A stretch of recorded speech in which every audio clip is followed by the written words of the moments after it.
sobrang lakas na ulan ngayon. Grabe. Araw ngayon is July 3. Kung maririnig niyo yung ulan, sobrang lakas. Grabe. Hindi ko alam kung ano na naman mangyayari sa Malabon. Sa mga ate ko dun. Kamusta kaya sila rin, no? Iniisip ko, kawawa na naman sila rin. Wala, grabe na naman yung ulan. Matik yan, ganyang kalakas na ulan sa Malabon. Saglit yan, baka talaga yan. Pag ganyang kalakas na ulan. Walang duda yan, baka yan yung sure yan. Kaya doon ako lumaki. Alam ko yung lugar na yan. Basta kaya sila doon.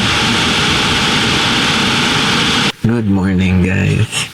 So yan, check ko natin yung aking motor at Thursday ngayon, July 3. Naku, 4th of July pala buka. Checkin natin. Hinugot niyo yung charger ko, yun o, battery. Kala ko hinugot ko. Full charge na ang battery. Hindi pa rin, kulay pula pa rin. Hindi pa rin gumagana ang ating gumagana na kaya. So, testing.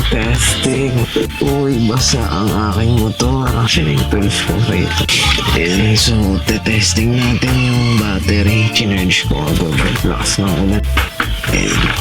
And yep. Nakabit natin ito. Sana din dito yung lagayan ng battery ng motor. Diyan sa ilalim. Yan. Yan yung compartment niya. Yan yung compartment. Nandito yung mga bolts. So, kakabit ko muna tong battery natin. At checkin natin mamaya kung gagana siya. At yun na nga. Pinapainit ko muna yung motor. Kaya pinapainit muna natin yung motor. Kasi, syempre, buong gabi yan dito makbo. Tapos, apakalamig. So, giniginaw pa yan. No? Kinabit na natin yung ating battery. Ayun, sinalpak na natin. Ayan, nakasalpak na yung battery. Ayan.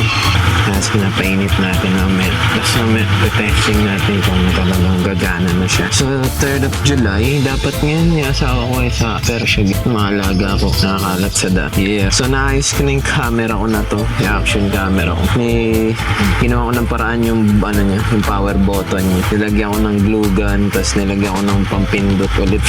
Para lang gumana. Kasi napupudpud pala yung mga power button ng mga... Pag gumagamit ka ng action camera, napupudpud pala talaga yung power button nila. Katagalan yung goma, napupudpud. Siyempre, ginagamit mo sa tubig, init, yung pudpud siya. At tignan mo naman kung gaano kalupit yung aking mga pusa. Aray ko, may bakas po. Matitinding mga aking pet. Mga salarin, mga salarin. Mga salarin, sa daanan, no? Kaya, kung mapapansin nyo to sa action camera, kasi maliliit lang sila na camera, no? So, pag ginamit mo sila sa madidilim na parte ng vlog mo, lalo na pag gabi na, hindi ganun ka nice yung mga footage niya. Yan, testing natin kung ito, the moment of truth. Tingnan natin kung talagang patay na siya kasi after 1.5 feet, hindi ko siya na-maintain. So, tingnan natin. Holy crap! Hey, one click, man! Gumana na ulit. Sinabihan ako nung tropa pips natin na mekaniko dyan, si Kuya Bong. Shoutout kay Kuya Bong. So, sunod ba-vlog natin yung niya. Yan lang yun sa may halang. Sabi niya, yung battery ko baka na-drain yung tubig. Tapos charge lang, baka ma-revive pa. 1.5 year, guys. Yan, isa't kalahating taon ko na yan di ginalaw. Ito ko lang, kagabi ko lang ginalaw, pinalitan ko ng tubig ng battery. Tubig ng battery, tama nga. Saka, yan, tubig ng battery, nilagay ko sa kanya, yun yung tubig ng battery. Sige, Edli. Yan, tubig ng battery ginamit ko. Pinalitan ko siya, tapos charge ko siya buong gabi. At yan, moment of truth, gumagana na ulit. Hey, testing natin. One time ulit. Isa pa. Yan natin. 1, 2, 3. Let's go, my man. Kasi last time, ginamit ko siya. Sinubukan, na ilang araw na to matakbo na ganyan yung battery niya. Siguro mga ilang buwan na. Hindi na nagpa-function yung battery niya. No? So ngayon ko lang naasikaso siya. Tapos ang hirap kasi pag namatayan ka sa daan, chat na yan. Pag namatayan ka sa daan, ang hirap. Kailangan ko itabi yung motor, tapos papadyakan ko pa. So ngayon, okay na siya. Let's go. Sabit ko na yung takip. So kahit mamatayan na tayo sa daan, walang problema. So ganun pala. Yung mga battery kasi may iba, yung nakita niyo, meron may mga dilaw-dilaw, may ninutubigan siya. So ito yung sinasabi nila na battery na may maintenance. Kaya nga yan, pag napabayaan mo, na-drain yung battery, di nagagamit yung battery. Kaysa naman yung mga bago ngayon, yung tinatawag nila na maintenance free. Yan, gamitin mo na lang salpak gamit. Hindi ko gusto yun eh. Mas tumatagal po kasi kung makikita nyo, sa kalahating taon, kinarga ko lang ng battery, chinerge ko, gumagana pa. Pero yung mga maintenance free na battery, pag yun naglobat na, hindi na gumana, wala na tapong.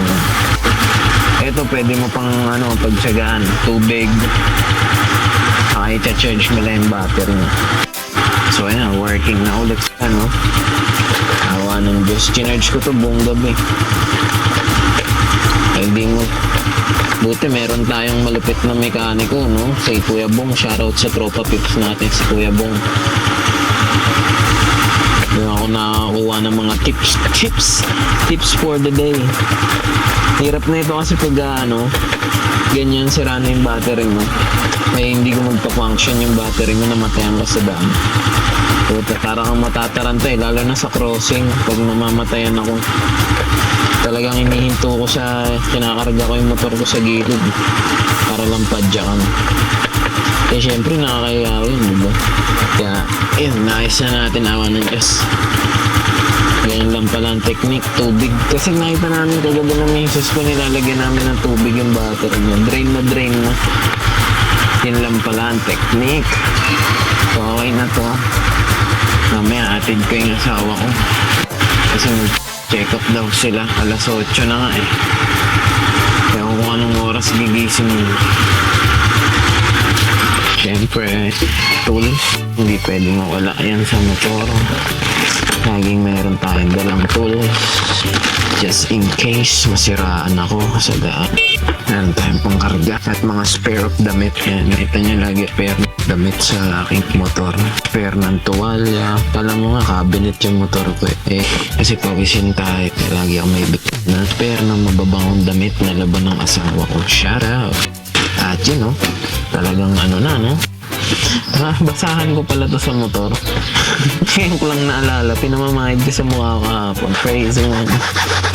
Tanggalin ko lang yung marka ng pusa ako rito. Pakagaling ng mga pusa. Kailangan ko magpalit ng seat cover. Mga pusa ako malulupit eh. Isa pa, moment to.